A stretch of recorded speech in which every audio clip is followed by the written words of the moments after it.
Hello everyone and welcome to Sorta My Podcast. My name is Vincent Herman, Vin the Human. Joining me shortly will be James Odle Alpha Spectre, and I'm going to explain why this podcast is starting out a little differently than normal. But before I do that, check out Sorta My Comics on Facebook and check out Sorta My Podcast on Instagram. Subject to Change Entertainment is also on Facebook and Twitter, and of course YouTube and SoundCloud. You're checking this out somewhere. While here, why not like, comment, and share? Sharing is the greatest way, the best way to get us out in front of people and let us know what we're doing. And of course, all of our personal social media is down in the description below. This is part 2 of SMP number 47, and if you missed part 1, we're going to go ahead and link that down in the description below, probably at the end of the video too. I'm not real sure. I have trouble keeping up with that for some reason, but what had happened was we had inadvertently recorded for almost 4 hours. I didn't expect to. So the first video is our rant or bant segment, the new polls segment, and us talking about all sorts of the E3 news. And then this video is, this podcast is going to be us talking about trailers, the news, doing a comic book review, Fallen Heroes, our normal SMP stuff. So, without further ado, let's jump into SMP number 47, part 2. We are a solid halfway through. Oh my God. No, that's our fault. We got onto tangents, so we started talking about it. It was good conversation, though. So, but let's move on. We've got a few trailers here that we just really could not put off. And there were some news I put up. There's some stuff I didn't write into the show that is going to be in the next show. All right. So I tried to be as sparing as possible with this. We'll just call this the fucking E3 blowout. This is worse than when we came back from a 6-month hiatus. We did a 3-hour podcast. You broke my floor. So far, we haven't destroyed any buildings or property during this one yet. Give it a minute. Honestly, I don't think Dr. Teniel's showing up at this point. Bumblebee trailer. First trailer we're going to talk about. This is actually... Okay, this was so surprising because when I first saw it, I've seen it a few times since. When I first saw it, I was like, it's more of the same, but it's also new. Yeah. Like, it's exciting, but also makes me go, oh my God, another one. Yeah. It has enough new, yet enough, like, familiar from my childhood. Yeah. And a big part of that are two...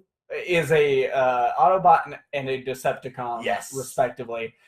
Their looks. Bumblebee's look in this. The Volkswagen look alone. It's so good. So much like the original cartoon. It is more car than it is random moving parts at all moments. To where you can't really tell what's happening. And when they transform, Starscream being the other one, a great example of this because you see a fucking jet flying, and like the way they cut it was perfect because you see like a millisecond of a jet. That's all you need. You know you just saw the jet, and then boom, the fucking nose tips down, the head pops out, just like the toys. Right, just and like that was the toys. The greatest thing is the way that these things transform and everything. Like when you first in this trailer see Bumblebee transform, she's underneath of it. You see the head. That's one of those things where I'm like, it's fresh and memorable because of our childhood, but it's more of the same. It's like because you do see those tiny little parts, and you're like, oh, okay, well here's all the random metal pieces, right? That you can't make any sense of. And part of the trailer. He only transforms part of his arm out to grab the guardrail to keep the car on the road. And at one point, it seems like he goes into some sort of battle mode. Like maybe he's taking on the properties of a Jeep, because that's what the chest plate gives me the idea of. Now, a truck or a Jeep. Here's the thing. I think he upgrades through the course of the movie. Yeah. Because at one point, like, the visor and everything comes down, and it's got, like, the webbing of a bee. Very waspy. And all that. But he still has the Volkswagen look. And then later in the trailer, he still has the Volkswagen look the first time the visor comes down. Later in the trailer, it looks like the front of a Jeep. Okay. So, and now we know... I didn't notice that first one. Yeah. Now, we do know from the first Transformers movie that they can scan a vehicle and become that vehicle. Yeah. So, and this is supposed to be a prequel, but also revitalize the franchise, reboot the franchise, really. Right. And now there are talks. They need. There are talks of if this does well, they'll do an Optimus Prime movie. Which, if this is good and it comes out as good as it looks right now, I'm down for, because we'll get that more classic. Oh my god! Seeing like the Optimus classic Prime. Optimus, that'd be the shit. Where the fuck is your truck trailer, dude? Where is it? Okay, and what was it? The third movie, I think he had the trailer, and it was just like I don't even remember. Yeah, he had the trailer. Who gives a fuck? But it was one of those like, okay, yeah. Well, that's a thing now. Bernie Mac shows up in this, which is a really nice surprise since he passed a while back. But yeah, he is the voiceover in the beginning of this, and it's the dialogue of like, man doesn't choose a car chooses the man.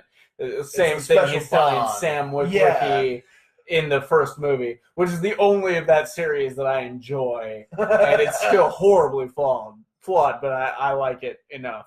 I forgot John Cena was in this, and I've been really enjoying John Cena and everything I've been seeing lately. I noticed that. Yeah, he's really funny. He's doing a good job, so I'm kind of excited for John Cena. It just looks like a good movie.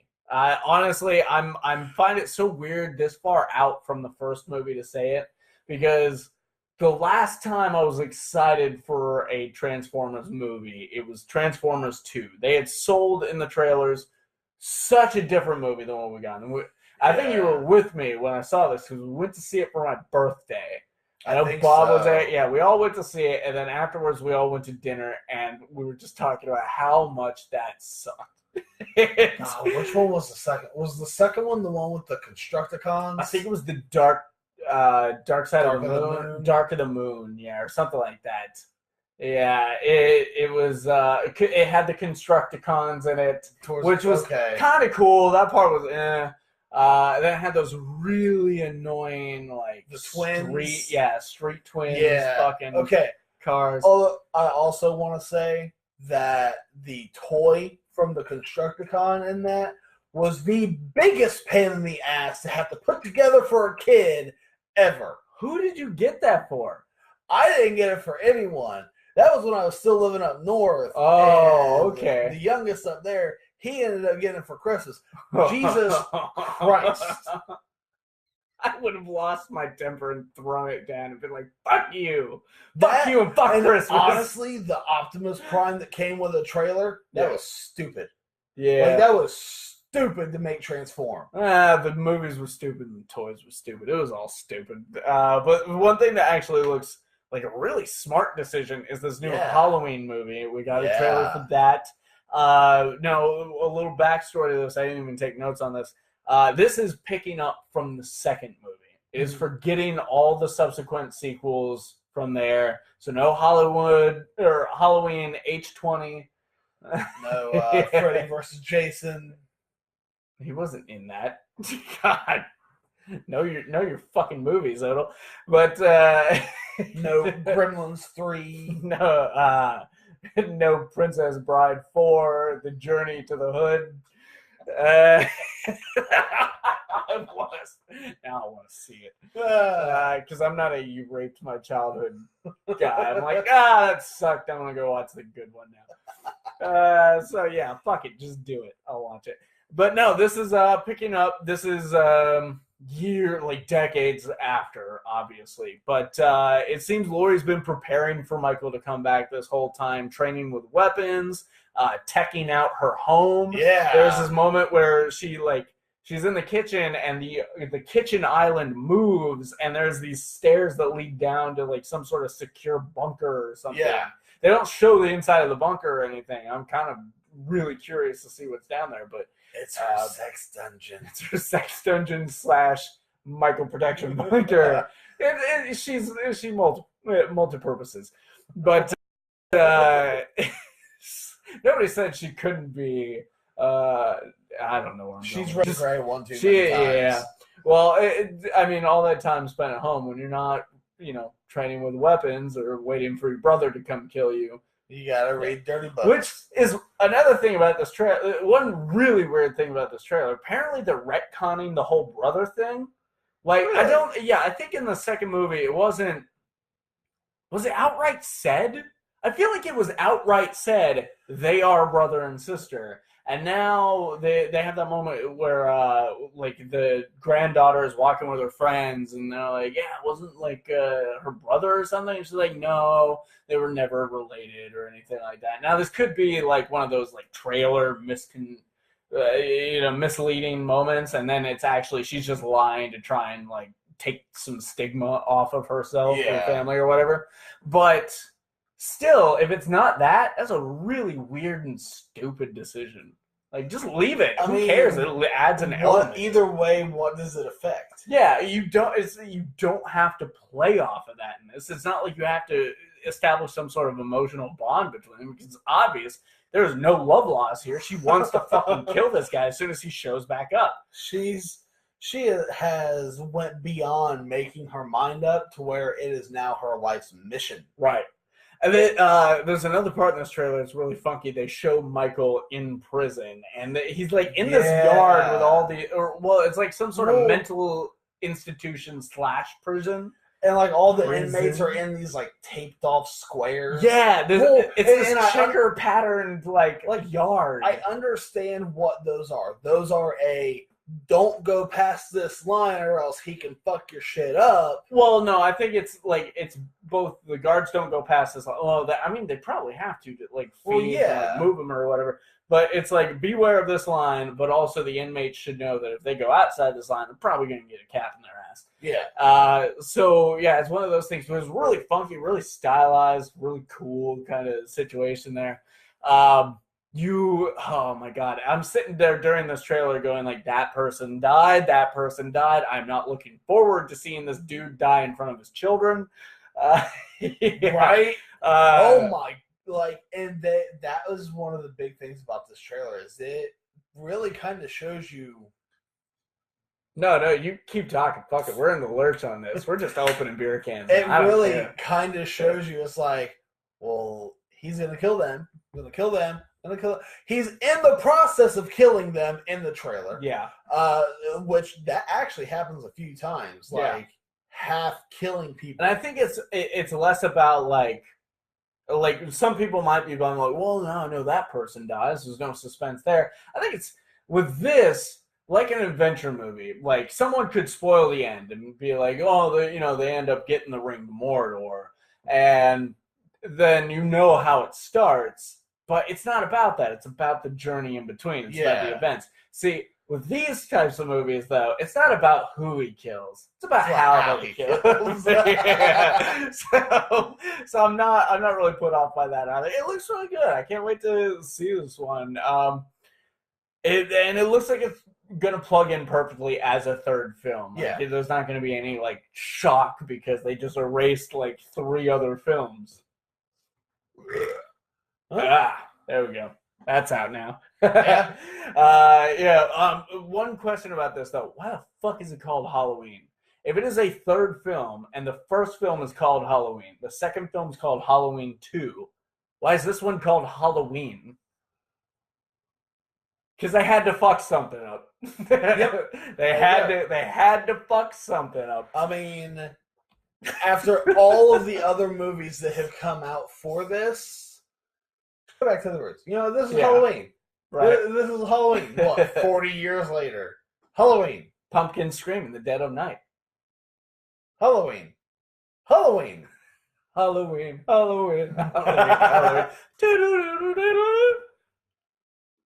Should I keep going? Because in this town we call home, everyone hails to the pumpkin song. Look, we're 2.5 hours in. Let's sing the entire soundtrack to Nightmare Before Christmas. The next trailer we're going to talk about, I'm actually a little bummed that Travis is not here to talk about this one with us. He was really excited. He was really excited to talk about this one. That's time management for you, and sometimes you're in a situation where you just can't work around it, and so Unfortunately, he's going to miss out on this one. And as the artist, like, if you've seen our faces in portrait form somehow or another, we're going to talk a little bit about some shirts about that later. But if you've seen that, that's Travis. And if you're aware of Simple Interesting Visions, that's Travis. So he's got an opinion here. But so do we. We're comic book fans. We read a lot of Spider-Man in our time. Yes, we are. And so we were talking about the Spider-Man Into the Spider-Verse trailer. We got a full one this time. It seems Jefferson Davis, Miles' dad, is a cop rather than a retired S.H.I.E.L.D. agent. So that's kind of interesting, but I love his character in this. Yeah.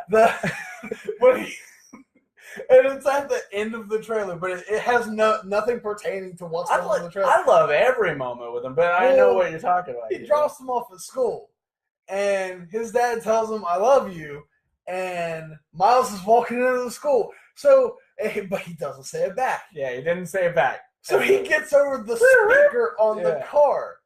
You will say, "I love you" to your father. And, it says that, 8 or 9 different They times. have this whole back and forth. It's really well comedically paced. It is. Yeah, and then he ends up making him say, "I love you." And he's like, "That's a big copy." It's really good. I love his attitude. Yeah, it's really fun. I noticed a really cool Easter egg in the background. There's the TV and the news announcer is talking about how Spider-Man saved the day, and then it cuts to Jefferson talking about Spider-Man. He shows up once a day and shit. Yeah. Well, if you watch that TV screen, it is a reference to Amazing Fantasy number 15 because Spider-Man is carrying a guy in a green suit. Nice. Yeah, I noticed that. I was like, holy shit, that's cool. We get to see a few villains in this thing. I think the big winged guy is Green Goblin. I think that's Ultimate Green Goblin. I'm not aware enough of the Ultimate Universe to outright say that I know that, but I feel like I've seen him different in the Ultimate Universe. I'm pretty sure that in the Ultimate Universe, that is the Green Goblin. Yeah. Because that seems to be where all this is taking place. Yeah. We also get to see the Prowler, which is very interesting because in the comics, the Prowler is, at least in the main continuity right now, I don't know about the Ultimate, probably the Ultimate since they merged them in Secret Wars, Miles' uncle is the Prowler. Yeah. So that could add a whole other element to this seemingly chock-filled film. Yeah. And that could even potentially translate into our live-action Marvel stuff later on down the line. Yeah, right. But who knows? Wouldn't it be weird if Tobey Maguire just shows up? And it's all these animated characters, but there's live-action Tobey Maguire just standing there. No. It's live-action Tobey Maguire walking out of a suit shop doing the dance. That's great. I'm sure we're going to see some references to those films. Probably not as amazing as that. But, we also, I think it was the Kingpin, because there's this explosion. All these guys get blown back, and there's this very large... That's the only person I could think of that being. As far as I could tell, yeah. I mean, watch, they'll be like, no, that's the Blob. At a trial. That's why he's in a suit. I'm like, no, fuck you. That's Kingpin. That's Kingpin. I don't care what you call him. We also got to see there was this moment where we're seeing a few suits, a variety of suits in glass cases, a la Batman style. These suits, I looked into them. The one is an electro-proof suit. I knew that one looked familiar, and the one I definitely knew was the stealth suit from Secret War, not Secret Wars or the Marvel superhero Secret War, but Secret War, the 5-issue thing. It gets real confusing. Marvel doesn't give a fuck. We gotta just stop complaining about it. But yeah, those are the two other suits in the glass cases. So that's a really cool nod to some comic book continuity there. Miles shows off his camouflage ability, which is one of the many abilities he has that sets him apart from Peter Parker. Right. They haven't showcased. He doesn't have Venom fingers, does he? That's Kane. Is that Kane? Someone has Venom. There is an ability or something that Miles Morales has, and it's some kind of Venom something is what he calls it. but he shoots some kind of like projectile, and it paralyzes. Yeah, the combatant. Yeah, they haven't shown that yet, but they did show off the camouflage ability. Really cool to see that coming in here. Again, comic accurate type thing gives me. The more comic accurate you are, the more I can get on board for your film. Speaking of comic accurate, one of the last characters that they show. Very interesting. We are talking about a Spiderverse, a universe of spider people. Yes. Gwen Stacy, the Spider-Woman, shows up, and they kind of breeze through that really quick and awkwardly. Yep. But well, because one of the parts of dialogue is when Peter first sees Miles Morales. I'm pretty sure the line he says is, "You're like me too." I didn't hear the two. I heard "you're like me," but how? Yeah. See, I feel like he said, "You're like me too." And what's weird is they showed off a spider. Now this is less comic accurate. They showed off a spider sense from Miles Morales. At least I think that's what it was. Visually, that's what it looked like. When like Peter saw him. Yeah, and it seems like both of their spider senses going off. Miles Morales doesn't have that. That's one of Peter's abilities that he has that Miles doesn't. If I remember right, Miles has a different interpretation of spider sense. It's not the alarming, like, almost, it begins with a P. Premonition. Yes. Yeah. Almost premonition style, like, sense that Peter has, but he can still sense danger. Because that's the exact same thing. No, like, but it doesn't give him the uncanny ability to know that he can move slightly this way and avoid a bullet through the head. Yeah. Ultimately, though, originally I was not a fan of this. The first time we talked about the teaser, I was very down on it. I didn't like the animation style. I feel like it's changed, though. I feel like it's cleaned up. Yeah. Yeah, it was very, like, Wallace and Gromit if it were jump cut. Yeah, Wallace and Gromit if it were jump cut in the teaser, and this feels a lot cleaner, a lot more fluid. Yeah. I can get on board with this. But ultimately, they got me. I'm in the theater for this one. I was going to be in the theater anyways because we got to do reviews for this bullshit.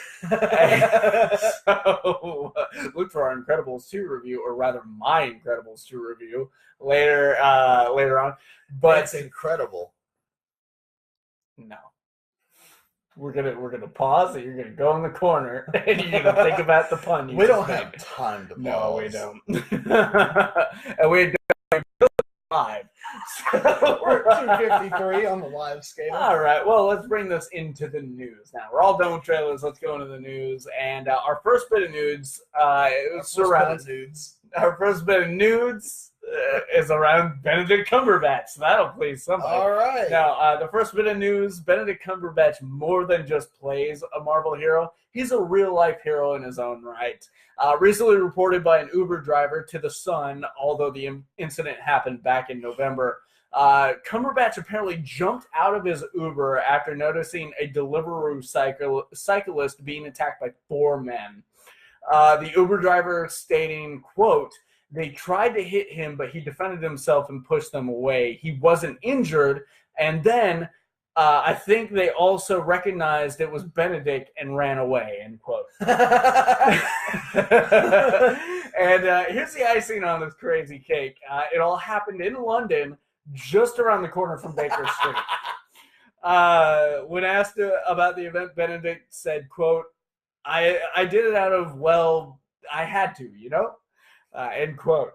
And so, so Benedict Cumberbatch taking a little bit out of his various roles to help out in this real world, this chaotic situation we're living in right now.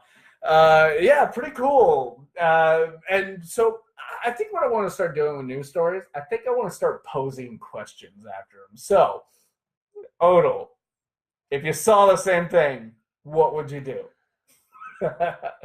You know, I would like to say that I would do the same, that I would get out, I would try to help. But at the same time, there's also going to be that part of me that's like, okay, well, I have a family that is still counting on me to come home. Right. You know, what happens if I get out to help and someone pulls a gun on me and they shoot me? Right. You know, and that's the thing. I would like to think that I would be that person that would get out and help in a situation like this.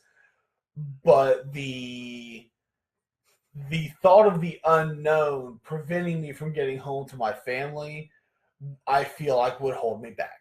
You would be a Spectre in that situation. Quite possibly an Alpha Spectre. And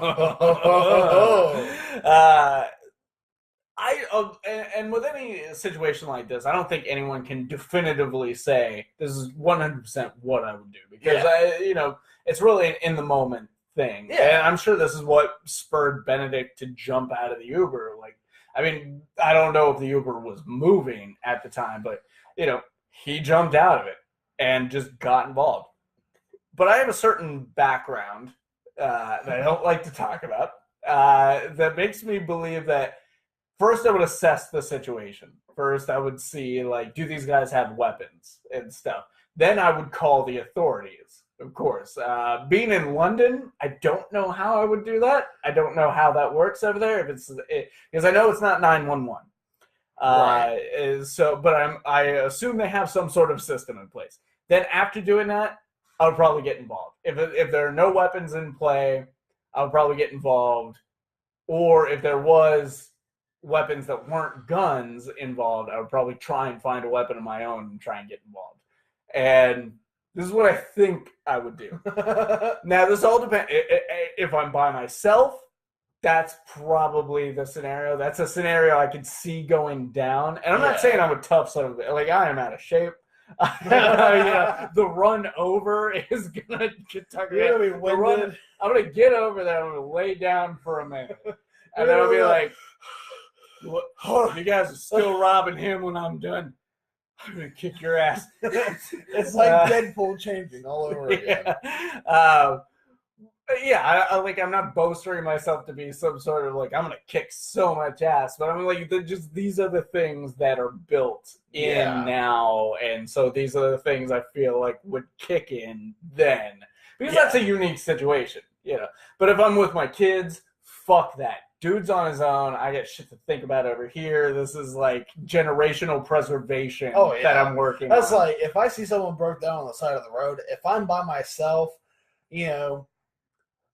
sometimes I will stop. I've slowed down and been like, "What's going on, buddy?"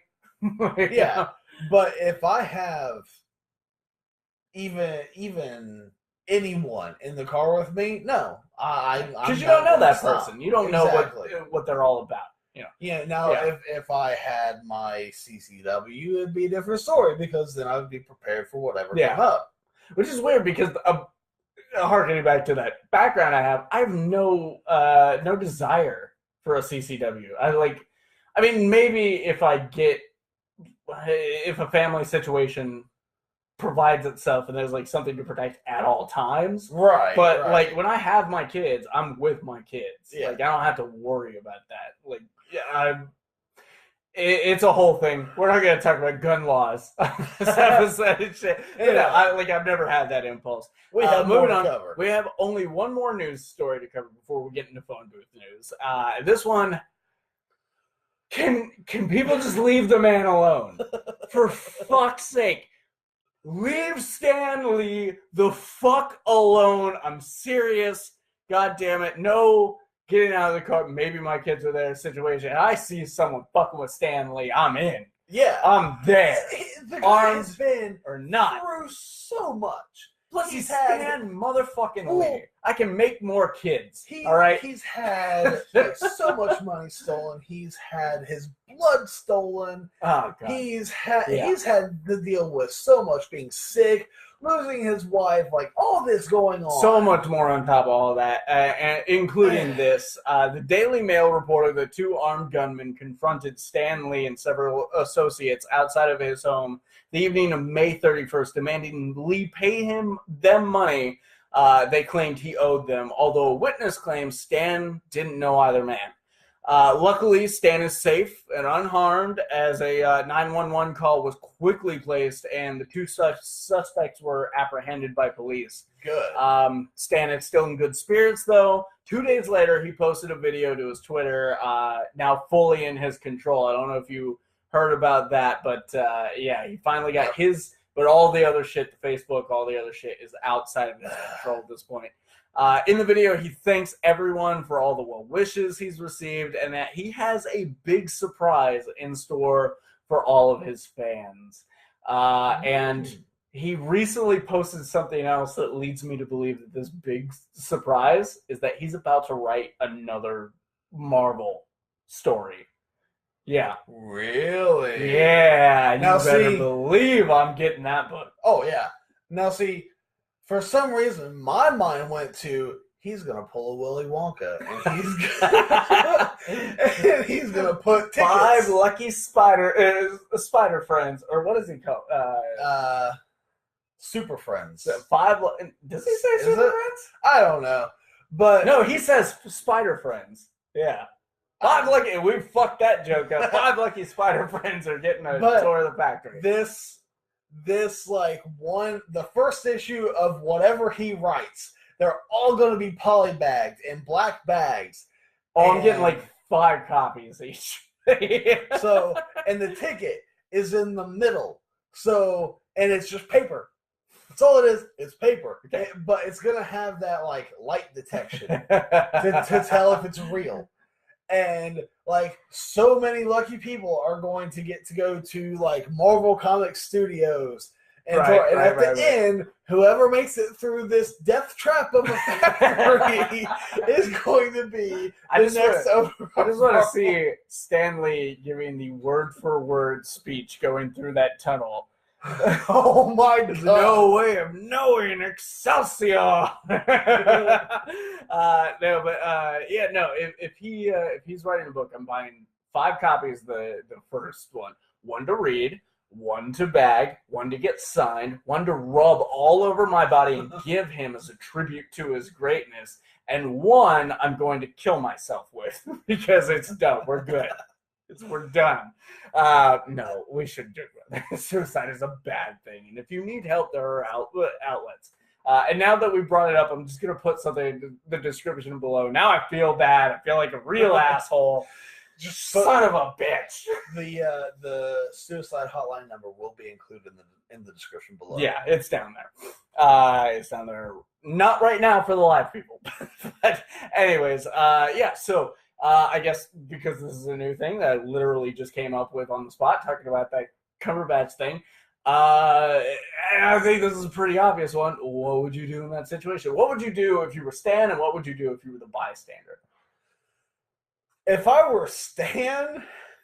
Okay, if I were Stan... If you were Stan Lee, not you in Stan's position, if you were Stan motherfucking Lee, the man, what would you do? I would have no choice but to give them a good talking to about why their decisions are putting them on the wrong path and invite them in for tea.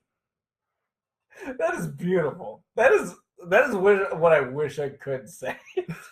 If I were Stan Lee, yeah, that's what I would do. Yeah, forget the bystander. No one's going to shoot. No one is going to physically harm Stan Lee. I don't care who it is. Honestly, I don't think because if they were going to shoot him, they'd have shot him. Yeah, I guess they had time, and they did. When they found out the jig was up, they apparently ditched the gun and stuff. So and that always tells me they didn't really have much of an intent to use it, because if they're not going to use it to defend themselves in a high-profile situation, they weren't going to use it to kill that guy. Yeah. But again, fuck the innocent bystander, because this is way more fun. If I were Stan Lee, not myself, but if I were Stan Lee in that situation, I'm 95 fucking years old. All I know is superheroes and shit. I'm gonna go out, guns blazing. I'm gonna fight these guys. 95 years old. I'm throwing a weak ass, frail little fucking punch. I'm saying my catchphrase while I'm doing it. I'm like, Excelsior, boom. See, that was my other scenario. It's like you just walk up and it's like, if you're gonna do it, you're going to do it. Right. And you just put the barrel right there. You're not going to do it. You're just not. So let's take the next step. The cops are on the way. You just do that. Just sit down. I would love to see Stanley get real weird with it. He's like, got the gun up to his forehead. He's like, do it, motherfucker, do it. If you don't do it, I'm going to suck your dick. I'll suck your dick and I'm going to make you question everything about your sexual preferences. He's like, I'm gay. Then you're going to love it. I give gum like nobody's business.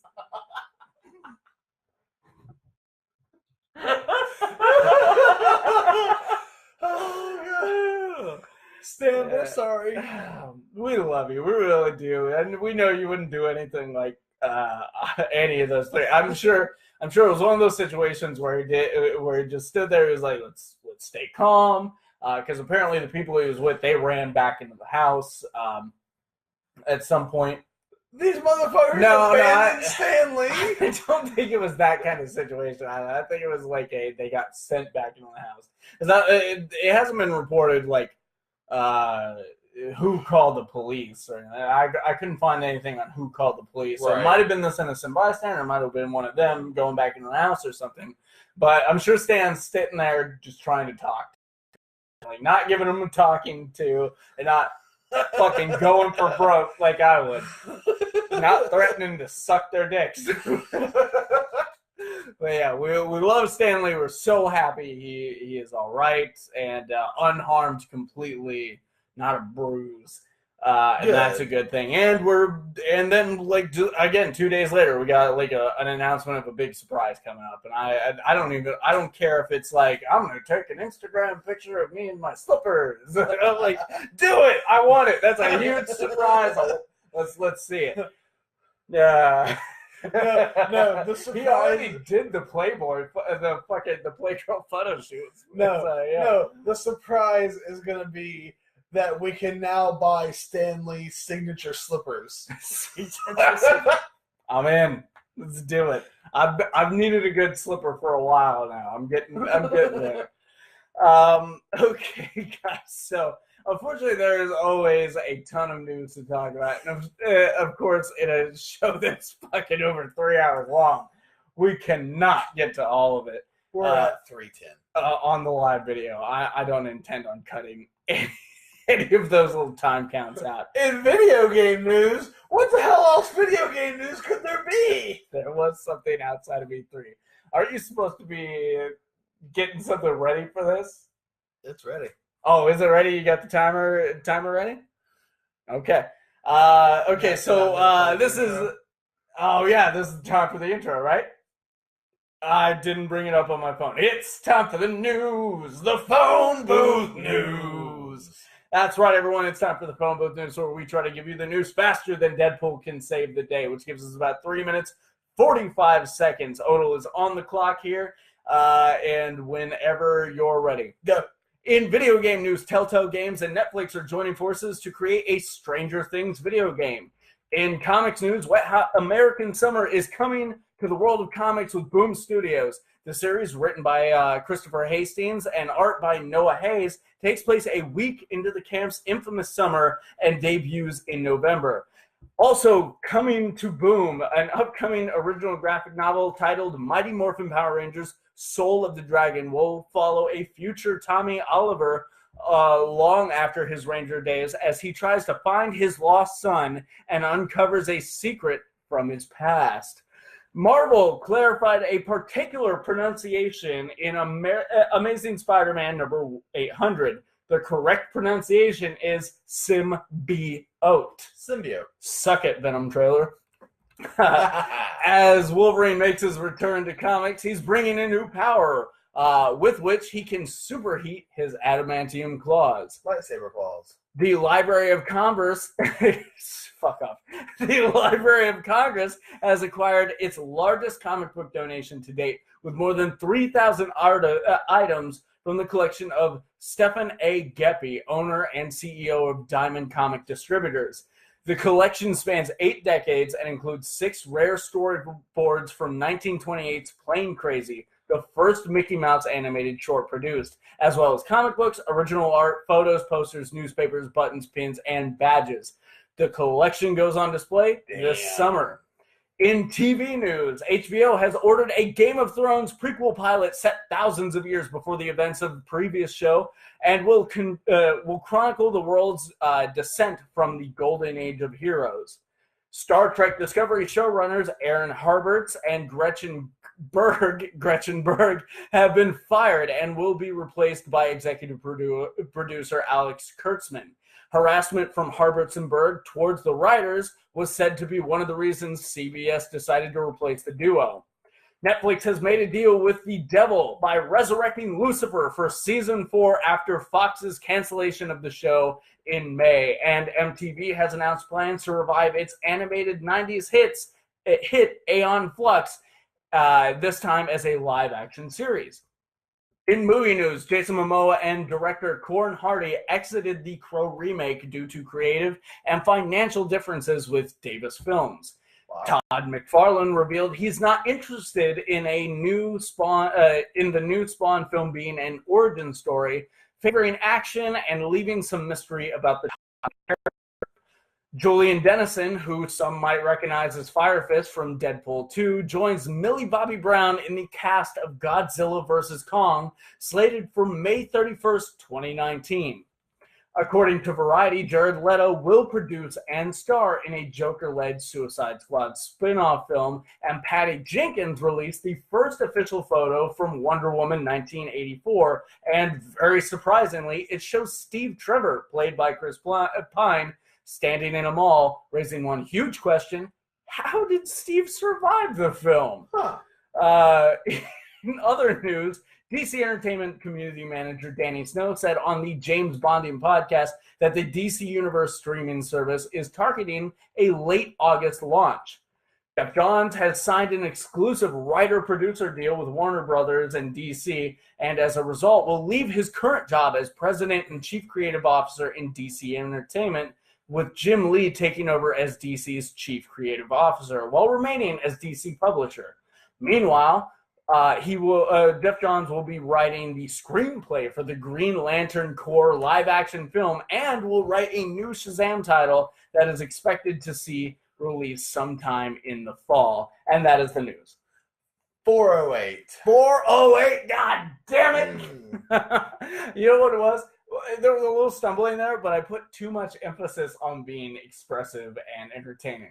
I feel like some of those I really nailed it. Yeah. Like that Jeff Johns. Yes! Oh my god. This is the first I'm hearing about this. Did not give a shit about the Green Lantern Corps movie at all, and then this news hit, and all hail.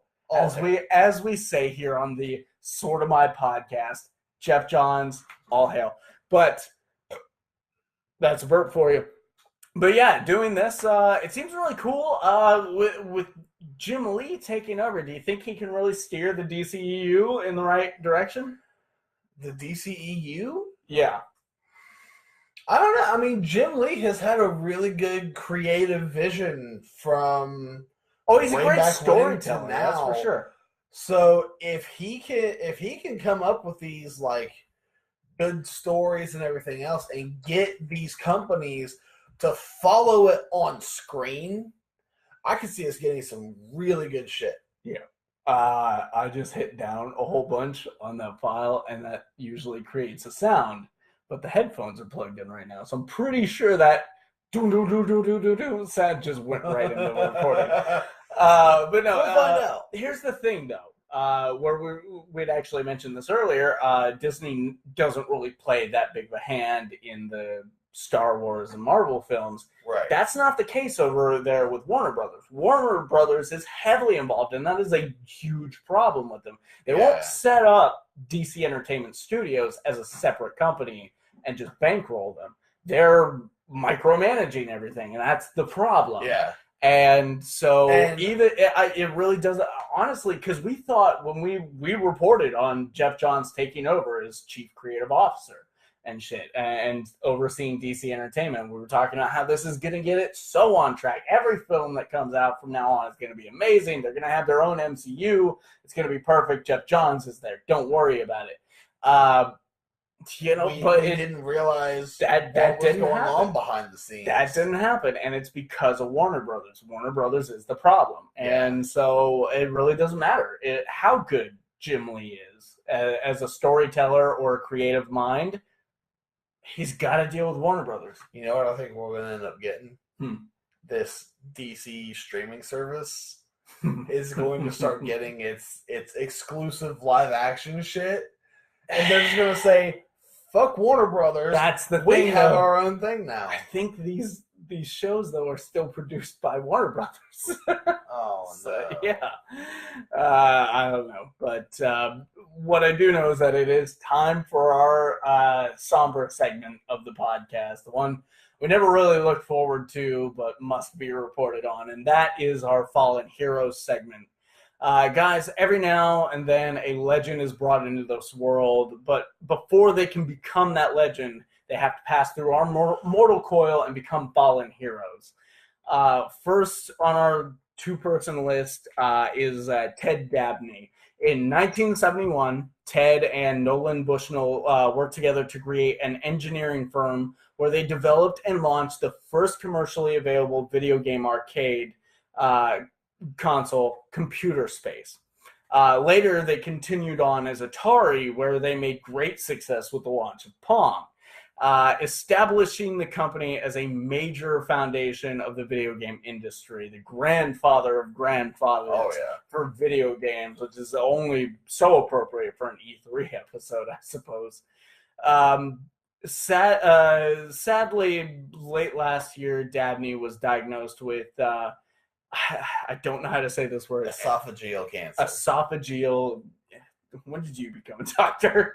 Esophageal cancer, and chose not to seek medical treatment and passed away last month at the age of 81. So as we celebrate the video game industry moving forward, we unfortunately have to mourn its past and foundations, because this man who was part of a team that built everything out of two lines and a dot moving around it. And just think about that, because that fucking blew people away. People are talking about, like, oh my god, Pokemon's coming to Switch right now. It used to be as exciting as, holy fuck, two dots and two lines, or a dot and two lines. And then eventually, like, they upgraded it, like, now they're 4 lines and 2 dots running around.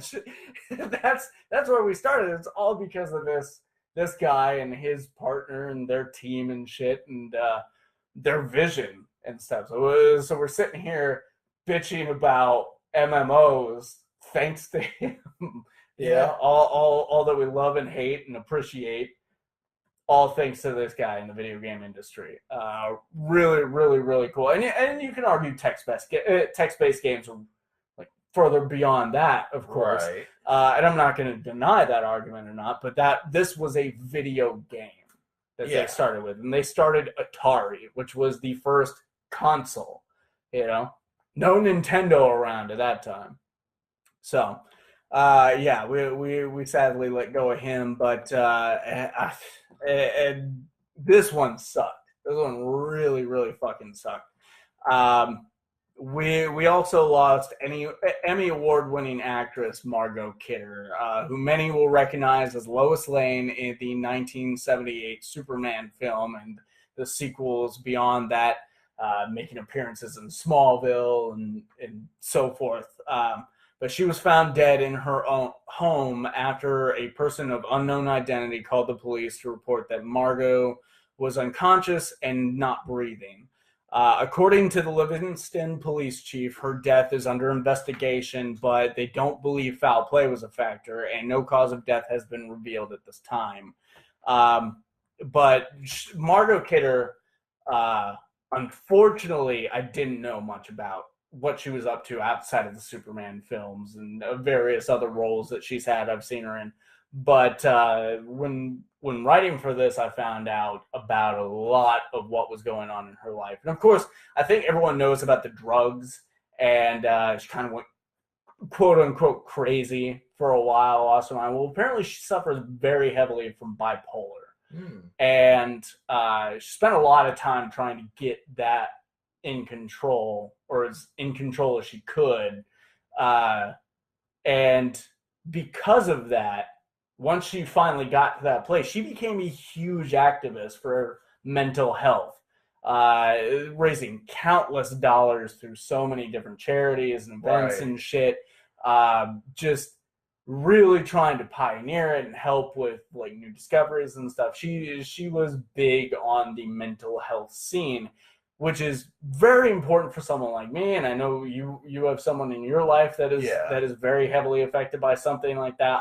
I suffer from bipolar myself. There was a quote that she had that I found that I know that I have started a version of. Like, I found this version of that after way too many years. Like, it's one of those simple things you really should have come up with, like, before you were 20. But she said, if you're going to fall apart, do it in your own bedroom. And that basically means, like, look, these are your problems, you know? This is in your head. You deal with it. Don't take it out on other people. At least that's what I took this to mean. Don't take it out on other people. Don't, destroy your friends and family over it. Don't destroy your life over it. Deal with it on your time. Like, let it all out as soon as you can. On your time, on your terms. Yeah, and that is difficult. And I've had my share of, even to this day, my share of outbursts in public and stuff when things just got that far. Right. Especially at work. I'm pretty bad for that. But I have gotten to a point where even when I do have those outbursts, I am, like, focused-minded enough to not, like, walk over to this guy and start fucking yelling at him because I'm going to lay all these problems on you because you fucked something up like 3 hours ago. And somehow this is all your fault now. The way I feel right now is now how I feel. I don't do that. I sit there and I've been told that I unintelligibly curse when I do that. Akin to a Christmas Story. When the dad's going to the basement and he's like, oh, crap, a fly, a scrub, I will do that, but there will be distinctive fucks and shit farts and dumb tards and all that. And, so finding out this stuff about her life just made me appreciate her even more. I really wish I'd come to that realization sooner, know more about this. And it was somewhat the same with Carrie Fisher. Yeah. She passed, although I did know about her stuff, and I had read one of her books by that, which I think it was Wishful Drinking. I had read by that. Yeah, no, it was Postcards from the Edge. I read Wishful Drinking after she died. But Postcards from the Edge, I knew dealt with a lot of, like, you're going to that edge, Right. Like, this is a book about her dealing with that and her stories in that. And so I really wish I had known this about our Lois Lane, Right. The plucky, tenacious reporter.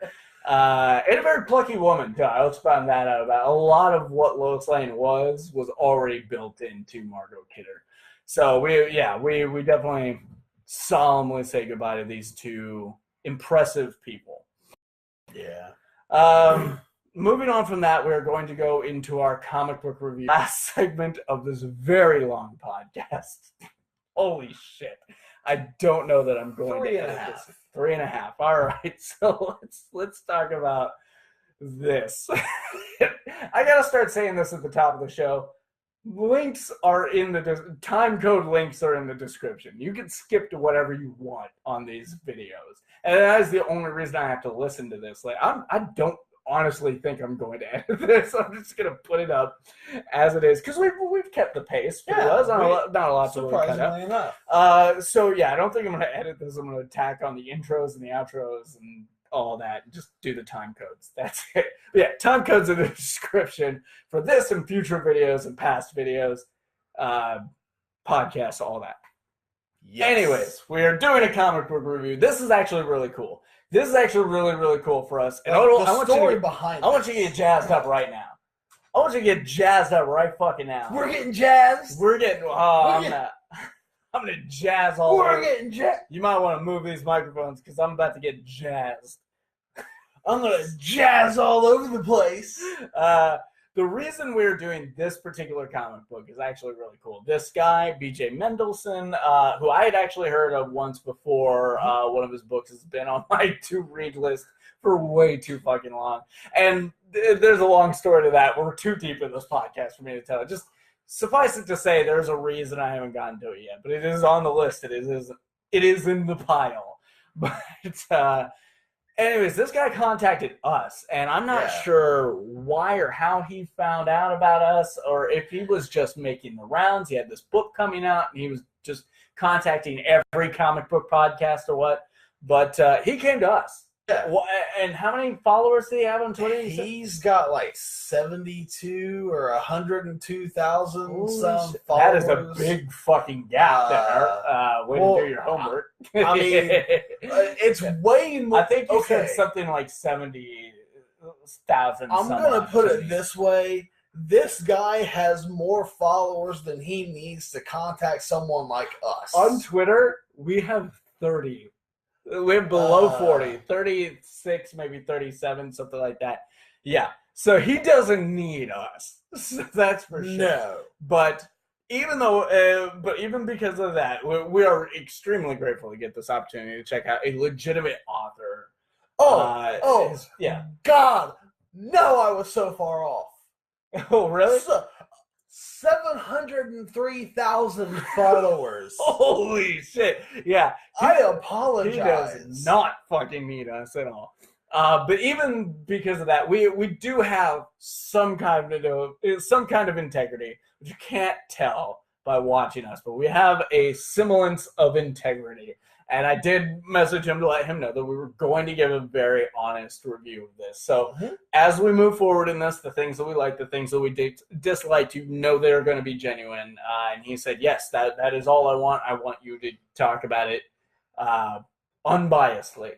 And so, yeah. We were not contacted to jerk this guy off about his book and praise it beyond all books. Yeah. You know, we were contacted for our brashness, our honesty, and all that. And that's what we're about to give. Right. And the book we are talking about, Vengeance #1. Odle, you got the skinny on the names here because I murder names every time we do comics. The cover art was done by Isidore Koliavris. Interior art and letters were done by Peter Chaplarski.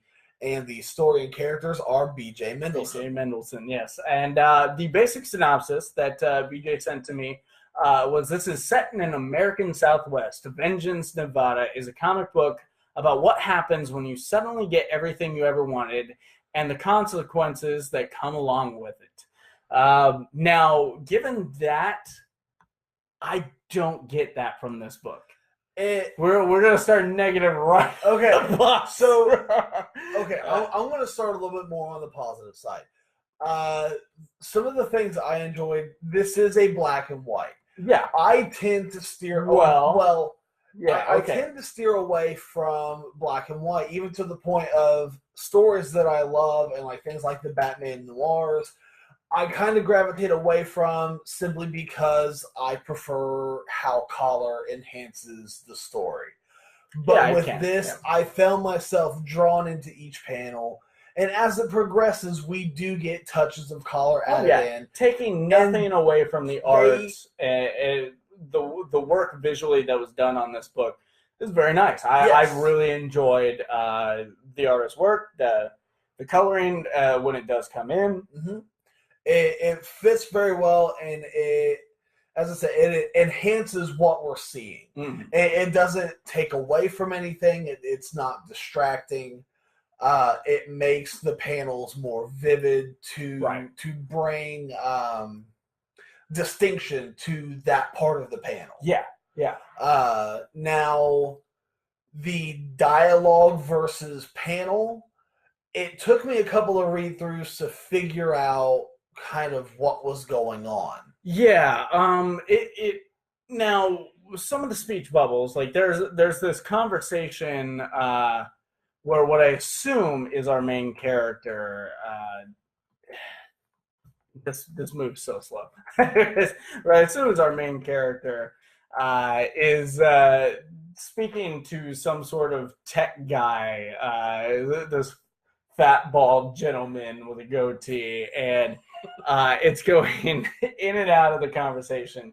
And the speech bubbles kind of guide you along. But when you first look at that, especially because it's in a mostly black and white format, it does get confusing, especially because the panels start to make an arc around this larger vignette or something that's starting to happen. I don't know the art And terms. then we also have one conversation going on, something completely unrelated happening in the panels, and it took a couple of times. You almost have to read and get what's going on there and then look and separate the two, because what I found was happening was the conversation was happening and the main character is thinking about her significant other. Yeah. And then they're talking about the kid and everything. Yeah. Trying to establish that relationship. What gets confusing is there's some kind of super-powered bank heist or something to that effect going on, while a different conversation with different people is happening. Yeah. And so it kind of just jumps right into that secondary conversation. Yeah. It's like you didn't feel like you were finished with that other one, and now all of a sudden you're in this other place. I think this book's biggest problem is pacing. It seems like it's trying to pack too much in too quickly. And it also, but at the same time, it feels like, actually you said this earlier. Yeah. It feels like we're on issue 18. Yeah, it feels like we should know who all of these people are. There's a lot of backstory that we just do not have, and it makes it almost impossible to connect with these characters in situations where, like the woman is talking, the main character is talking about her. What I'm assigning as the main character. She's only like through a third of the book. Yeah, but she's the first person we see, so sure. But yeah, she's talking about her husband or boyfriend and his son and her relationship with that, and it's like, I don't care. Like, you're showing me tiny little snippets of that, but I don't care. Like, what do you do? Who are you? We haven't been given that. Okay, so we know, judging by the picture on her phone, that they are together, and the conversation that's going on with her and this other guy. We find out how they became a couple. Right. And that they deeply care about each other. But there's no, like, here's what happens in between. It's like... Yeah, it just jolts you right in. You're right there on... And then immediately, with this being an issue 1, we get, I'm just going to go ahead and say... Is there a prequel series coming? Or? I don't know. But the thing is, in that bank heist, we find out that he's not who she thought he was. Yeah. And now... We do get an idea of how these characters are connected. Like, well, not how, but so much that these characters are all connected. Yeah. And we're talking about, like, in this first issue, maybe at least 12. At least. Yeah. So we're introduced to 12 characters in our first issue, and that is the problem here, because as far as like interest in what's going on, like I want to know what's up with that bank heist. I want to know why they're robbing that bank, and then why is this superpowered being coming in? Why did this character die? Why? And then even moving past that, once that happens, finding out who and what this creature is, which I can only piece together that it's death. Yeah, there's some sort of shape-shifting, because she does call it a shapeshifter, and then it's like, I'm not bitch, please, I'm no shapeshifter. So there's this like alien race that is now in play. There was apparently like they reanimate after they're dead. There's a priestess who her soul went into this sword. And there's this whole thing about the sword. There's an entire one page about the sword where she's about to grab it and then something in the background. You have no idea who or what, and it's not in a speech bubble. It's in like panel text. It's and again, I don't know the fucking terms. Yeah, but it's saying no, and she questions it, but then she just grabs it anyways and blows her the fuck back. And then they cut right to the bank heist as if that's her being blown. Like it's a clever cut if this were a movie. Yeah, but for a comic book, it was a little jarring. Overall, yeah, I did enjoy it, but there was a lot of like context clues that are missing. Yeah, I can't say that I so much enjoyed it. I can say it piqued interest. Yes. It piqued interest. There are questions I want answered. And it's when I'm not into a book, it's not a like, okay, this was confusing and I don't fucking care. And that's what usually happens. With this, it was like, okay, this is confusing, but who is that person? I want to know why is her eyes blue? And now she's absorbed this not shapeshifter in what may be a dream. Well, and now her eyes are orange. Yeah. What is that all about? If this slows down in issue 2, like if it were to slow down in issue 2, like really hit the fucking brakes and just start taking its time, I can see this being an awesome book. Really cool. I could too. There's obviously a lot here to unpack, which could take fucking hundreds of issues. Yeah. Realistically, done in at least a 50 to 60 issue run. There's a lot to go through there. Yeah. But only if you slow down. This is a breakneck speed for issue 1. Well, and there again, at the very end, we're introduced to a team of heroes. Yeah. No real introduction. Names. We have a couple of real names. We don't know what their superhero names are. We don't really know what any of these people do. We're just given this like ensemble panel as if like these guys are really important. Fucking why? Why are they important? Tell me. Yeah. Where do they come from? They're just here in this moment. Like that's all I have. Ultimately, I'm interested enough to check out an issue 2. But this one, if it stays at this pace, this wouldn't even get my normal 5-issue allowance. Usually I'll give something 5 issues and see where it goes. And if it doesn't grab me by issue 5, I'm done. But this, at this pace, I can't survive 2. Maybe 2. A 3rd issue will kill me, though. I'm done at that pace. And one of the things that really did grab me about this, I enjoyed the art through and through. Yeah. And at the same time, the story, reading through it, I think I told you before, I was reading this and I caught myself reading what was going on, and I was 3-4 pages ahead of the last thing I looked at and had no idea what was going on. So the story grabbed me, the art grabbed me, but the combination of the two is very confusing. Yeah. Trying to find where everything lines up, who everyone is, and what's actually going on. Like you said, if this were to go and slow down and flesh out more, then this would definitely be something that I would have no hesitation adding to my pull list. If issue 2 is going to take a break, maybe just tell me about that superhero team we saw at the end there. That's all issue 2, and I'm cool. I'm like, okay, well now we got some groundwork for them, and then maybe you tell another breakneck story, and then the next issue you're telling me about Blue Eyes. Because I'm terrible at names. I didn't take down any notes for names. I wrote them. But if you go at that pace, maybe. And it's independent. There again, and also we don't know. Maybe there is a precursor to this. But as far as I know, there's not. I think this is B.J. Mendelsohn's first comic foyer. Yeah. So, we don't know who these characters are. We have no prior attachment to any of these characters.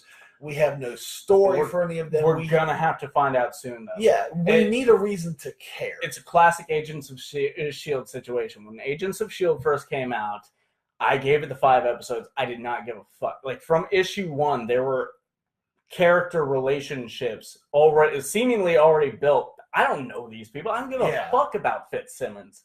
And I'm now I fucking love it. And I gave up. I gave it 10 episodes. And I still didn't care. And I gave up. I really hung in there for the MCU, and then I heard it was getting like really good. So I was like, okay, well, let's suffer the first season. And it turns out by episode 12, shit starts getting good. So I gave it way too soon. But still, that's a problem. You shouldn't have to take 10 episodes to get started. Right. Yeah. So hopefully this doesn't fall into the same trap. I'm looking forward to an issue 2.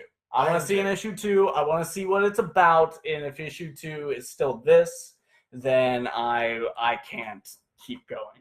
But I think that is going to do it for us here on these Sort of My Podcast. It's been a while since we've gone this long. Do you want to know how long? No, I just want to go pee because I've been.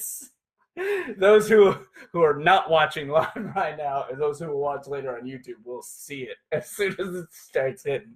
Hopefully, it's not obvious in audio. Like, that guy sounds like he has to pee. No, it's visibly noticeable. Oh, yeah.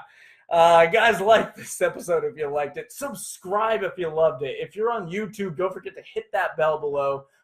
If you want to know when the newest video goes up, comment any of your thoughts on the so many different things we talked about during this episode. Comment them down below. If you made it through this whole episode from start to finish, props to you. I actually know someone who will. We have a fan at work who listens while he works. So, anyways, and of course, share this episode on social media. Again, that is the only way to get us out in front of people, really. We can do our own thing. We can pour our money into it. We can make t-shirts, which tomorrow, if you're watching this live or watching this later, tomorrow we are doing a video about how to get your exclusive one-time, like limited time, first edition SMP t-shirts. This needing to pee is really killing me.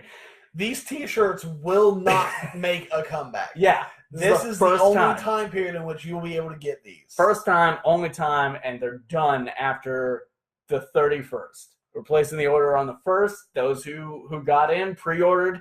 There's going to be a video on the Subject to Change Entertainment Facebook page to tell you everything you need to know, how to get them. It's a little underground, but trust Odle here is the one handling all the transaction stuff.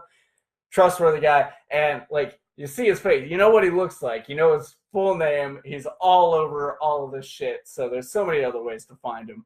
So, anyways, guys, my name is Vincent Herman, Vin the Human. James Odle, Spectre. And cue that toilet sounding outro music because I really gotta fucking pee.